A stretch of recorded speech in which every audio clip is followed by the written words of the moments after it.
eu quero falar a respeito da estrutura dos atendimentos de psicopedagógicos, certo? Protocolo e tudo mais. Até porque tem áreas específicas e diferentes que demandam tipos de protocolos específicos e diferentes, né? No meu caso, eu sou... Oi, Cláudio, bem-vindo. No meu caso, eu atuo como psicopedagoga institucional. Então, eu me organizei, né, com todo esse protocolo, de acordo com a minha realidade lá enquanto institucional. Ou seja, o foco está mais ali na aprendizagem. Bem-vindos.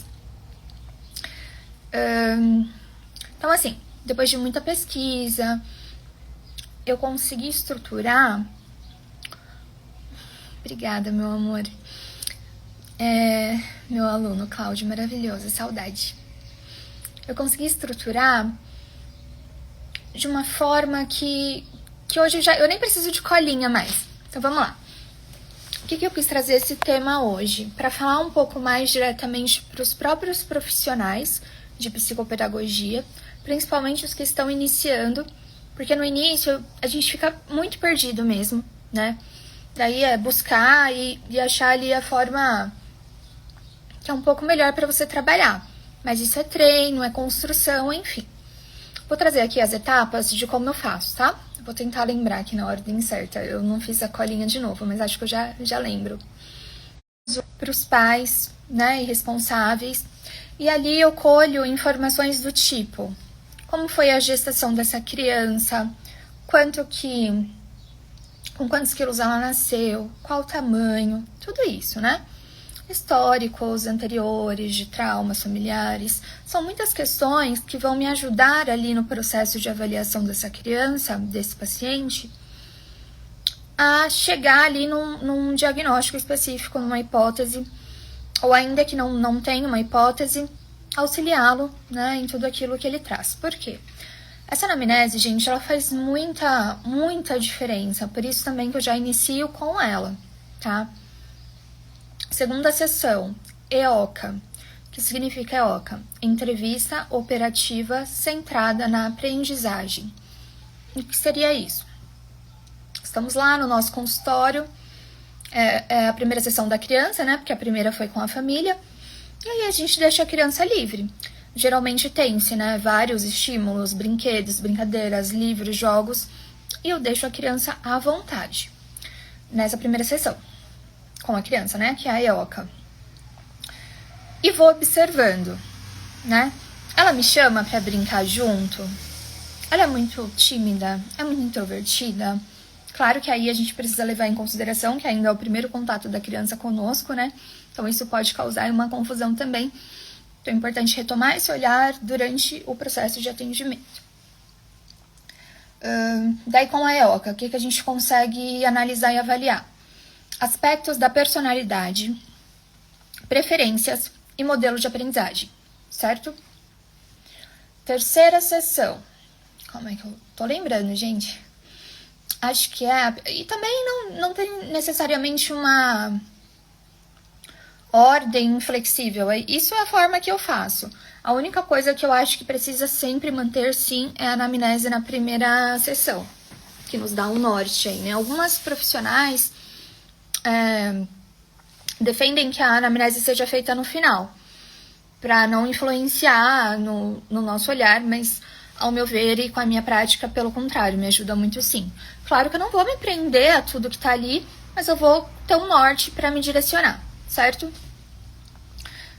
É a mesma coisa, né? O médico, você vai passar com um médico novo, por exemplo, e o médico precisa saber o seu histórico anterior, né? Para saber de onde partir, né? Que não vai ser do nada ali.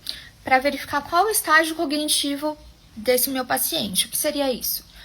Para verificar se o cognitivo dele está de acordo, alinhado com a idade dele, com a faixa etária dele. Como que eu descubro isso?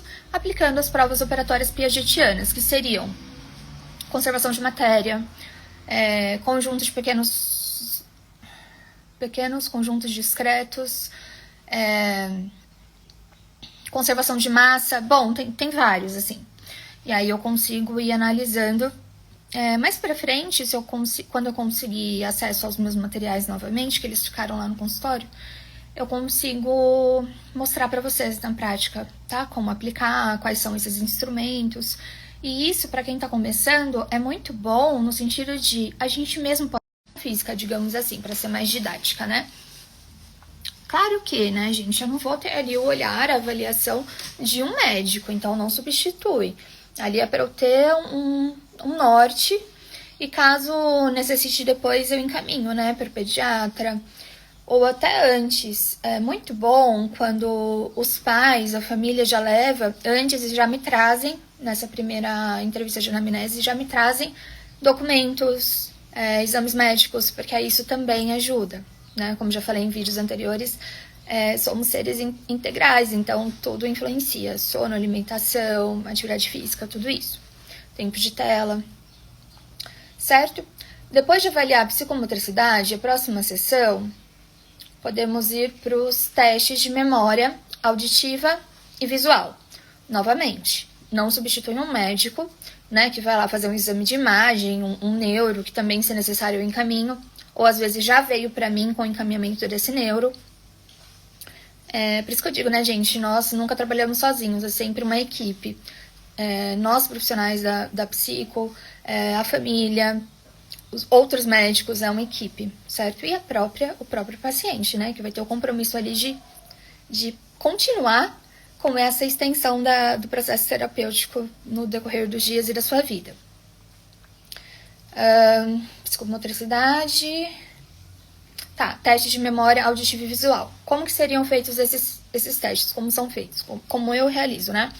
Então, sei lá, alguns jogos. Psicopedagogia trabalha muito com jogos. Jogos, brincadeiras, mas sempre tem uma intencionalidade por trás. Então, assim, a psicoinfantil lá, a psicopedagoga só brinca. Gente, nessas brincadeiras a gente consegue analisar tanta coisa da personalidade dessa criança. A memória, controle inibitório, limite à frustração, sabe? Autonomia, autoestima, além de tornar o atendimento muito mais leve, né?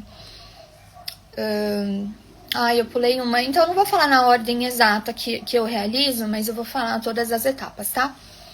Pra lembrar sem colinhas é difícil. Então esse teste eu aplico com jogos, por exemplo, um jogo do mercado, que eu fiz já com os meus alunos, acho que até do ensino médio eu fiz com eles. Era bem divertido. Por exemplo, fui ao mercado, eu explico para o paciente, né, quando a criança, né? E aí a criança repete o que eu falei, depois acrescenta mais um item do mercado, e assim sucessivamente, volta para mim, e a gente precisa ir lembrando o que foi dito na ordem certa que foi dita. O que mais? O clássico, o jogo da memória. Muito legal também. Além de conseguir observar a memória de curto prazo, eu consigo observar ali essa questão de lidar com a frustração, da competitividade e como que essa criança funciona ali. Também dá para analisar a alfabetização, trabalhar isso durante os jogos, né? Então lá no jogo da memória, pelo menos o que eu trabalho com eles. Um é a imagem do bichinho, do animal lá, do personagem, e o outro que corresponde a ele não é uma outra imagem, é um nome, o nome desse animal. Então já dá para trabalhar a alfabetização também aí junto com essa brincadeira. O que eu falei que eu tinha pulado, as projetivas, técnicas projetivas. Como seriam essas técnicas projetivas? Tem diversas, né? Na área da psicologia tem outras mais específicas. E nós, como psicopedagogos, temos instrumentos específicos também da nossa área. Então, as projetivas são muito, muito, muito legais, gente. Porque dá pra eu ter um norte tão assim, mas é bem pesado também, às vezes. São desenhos que eu peço para o paciente fazer. Então, como eu estou nesse ambiente institucional, né, na escola, então a minha avaliação vai ser voltada para isso, tá? Para o âmbito institucional. Quando a clínica é voltada para a clínica, para um outro olhar. Certo? Peço, nesse primeiro momento, um desenho em relação ao vínculo escolar. Gente, isso aí já dá para analisar muita coisa. Às vezes ali o paciente faz a escola completamente escura, cheia de grades, faz ele sozinho, faz ele sempre, sei lá, só no intervalo, nunca na sala de aula, faz a expressão da professora ou de muito brava, ou... Gente, muita coisa. As cores, dá pra perceber também, pra estudar o que aquilo quer dizer. O lugar da folha que ele desenhou, o tamanho do professor, a distância dele daquele professor, a proximidade ou distância dele com esses colegas. Então dá pra verificar, tipo, muita coisa mesmo. Daí o próximo desenho... Perdão, gente. O próximo desenho que eu solicito nas projetivas é o vínculo familiar. E aí, novamente, eu consigo analisar também muita coisa. O tamanho que desenha o pai, o tamanho que desenha que esse paciente tem de si mesmo. E essa sessão. Mais uma vez, como eu estou ali no institucional, então o foco maior é este. Avaliação da aprendizagem formal. Primeiro, linguagens, que seria como se fosse uma espécie de sondagem.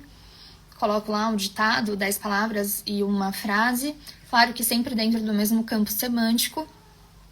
E nesse momento, como é uma sondagem ainda para eu entender em que nível que esse paciente, que essa criança está, eu não posso ajudá-la tanto assim, né?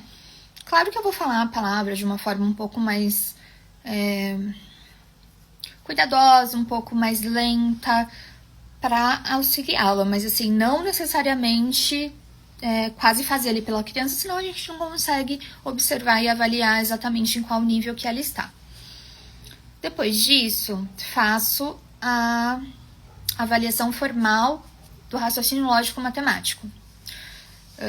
Não vou ficar dando muitas explicações detalhadas, senão vai ficar muito grande, tá? Voltando um pouquinho lá na sessão de testes de memória auditiva e visual, eu falei somente eu falei das duas, né? Mas tem mais coisas que dá pra fazer. Historinha, pede lá pro pacientezinho escolher um livro de história. Daí você conta pra ele a história. Não precisa ser uma história tão grande. Vê ali mais ou menos, sei lá, 3, 4 páginas. Conta a história. Esconde o livro. Pede pra esse paciente recontar a história. Muito bom também. Dá pra analisar. Olá, bem-vinda. Dá pra analisar como que essa criança está em relação à memória de curto prazo dela, né? Se ela conseguiu prestar atenção na história, se ela conseguiu lembrar nome de personagens, se ela conseguiu fazer interações, né, ali com as sinapses dela, no cérebro dela, se ela consegue ter uma concordância de início, meio e fim, se ela manteve o foco durante a história que foi contada. E ainda sobre os livros e histórias, dá para fazer também de outra forma, na parte da memória visual, né? Mostra lá uma quantidade mínima X, Y, Z de página para essa criança desse livro, de preferência que tenha bastante imagens, assim, chamativas. Fecha o livro, divide lá a folhinha, e, sei lá, se forem 3 páginas, 4 páginas, divide, pede para a criança desenhar. A gente não ajuda, a gente só tá ali do lado, dando um apoio moral, um suportezinho. E ela precisa colocar lá no primeiro quadrinho, no segundo, no terceiro e no quarto, as imagens que ela viu no livro de uma forma coerente e sequencial, certo? Gente, eu acho que eu falei quase todas as etapas. Se eu pulei alguma, me perdoe, depois eu acrescento aqui, difícil lembrar tudo. E aí, por fim, eu faço o rastreio das hipóteses diagnósticas. E encaminho, se necessário, né, para o médico especializado da área, fono, nutricionista, pediatra, neuropsicólogo, sabe? TO, de acordo com o que for necessário. E claro que também apresento para os pais ali algumas... vou apresentando o que foi observado até o momento com esse paciente e faço os encaminhamentos também, às vezes para uma prática de esporte, uma orientação em relação à regulação do sono dessa criança, como que está a alimentação, tudo isso. Feito o rastreio das hipóteses diagnósticas e esses encaminhamentos todos e devolutiva para os pais, claro que nesse meio aí também eu tenho muita troca com os professores. Então, às vezes eu também vou em sala, observar o comportamento ali da criança na aula, o comportamento dessa criança em diversos ambientes diferentes, né? Como que é também em casa, como é comigo, tudo isso. Como é com ela mesmo sozinha, como é ela com os colegas. Após tudo isso feito, eu inicio ali a intervenção. Todos esses blocos foram parte da avaliação. Após encontrar ali a hipótese, ou qual a causa que está ali, né, travando, dificultando essa aprendizagem, essa socialização desse paciente, eu inicio então um novo bloco com a intervenção psicopedagógica. Mas eu vou trazer uma outra live a respeito da intervenção, tá bom?